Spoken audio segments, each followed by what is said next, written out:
Dutch van der Linde was one of the smartest men in any room he walked into. He could read people the way most men read the weather, instinctively, accurately, always a step ahead. He built an entire gang from nothing on that ability alone. So how does a man like that slowly lose his grip on reality? Because Dutch didn't snap overnight. It happened in layers, the way something solid rots from the inside until one day it just gives way. The first cracks showed earlier than most people realize. As far back as Chapter 2, when the gang is still relatively stable, still holding together, still believing in the plan, Dutch starts saying things that don't quite land right. In certain camp interactions, he accuses Arthur of stalking him. He tells him, almost casually, that Arthur is exactly the type of person who would betray him someday. And then, when Arthur pushes back, Dutch waves it off, says he's tired, says it's nothing. But it wasn't nothing. It was the first sign that something underneath was already shifting. Because here's the thing about Dutch's paranoia. It didn't target strangers or enemies. It targeted the people closest to him. The people who had given him every reason to trust them.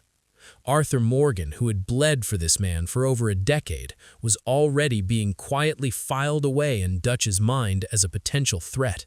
Not because of anything Arthur did, but because Dutch's mind was starting to turn inward, starting to see danger in loyalty itself.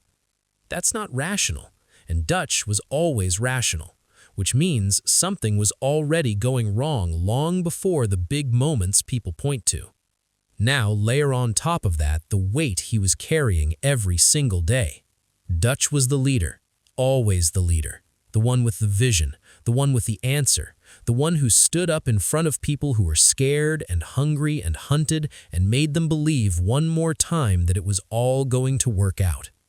Every failed plan landed on his shoulders, every death, every close call, and he couldn't show any of it.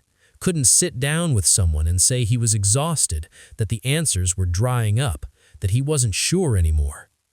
That kind of isolation, performing certainty when you feel none, does something to a mind over time.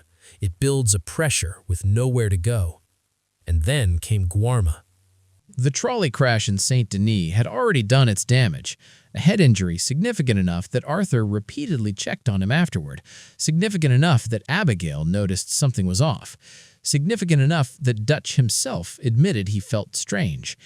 And then, before he could even recover from that, the Saint Denis bank job falls apart completely, and Dutch finds himself stranded on a remote island, cut off from everyone, with no resources and no clear way home.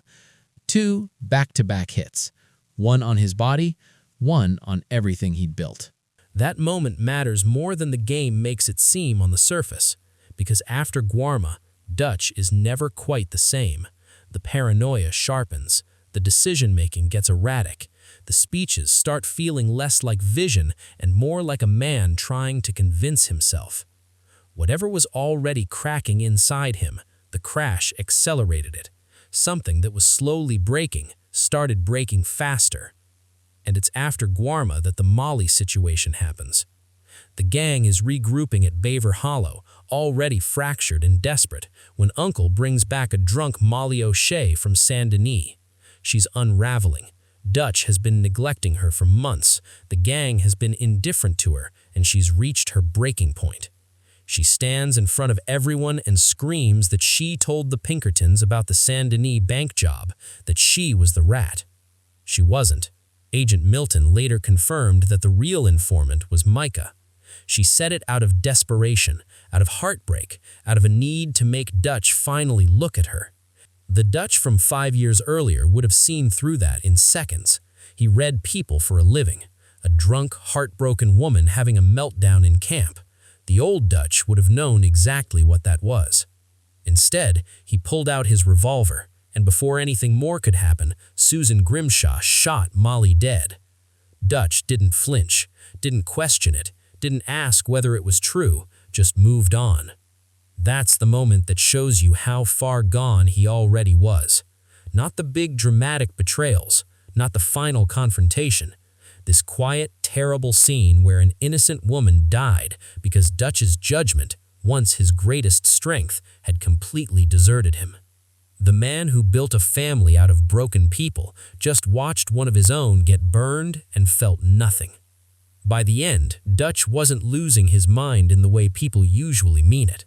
He wasn't confused or incoherent. He could still talk, still lead, still perform the version of himself that people expected. But the thing that made Dutch Dutch, that razor-sharp ability to see people clearly, to think 2 steps ahead, to separate truth from noise, that was gone, replaced by paranoia, by ego, by a desperate need to keep the story alive at any cost.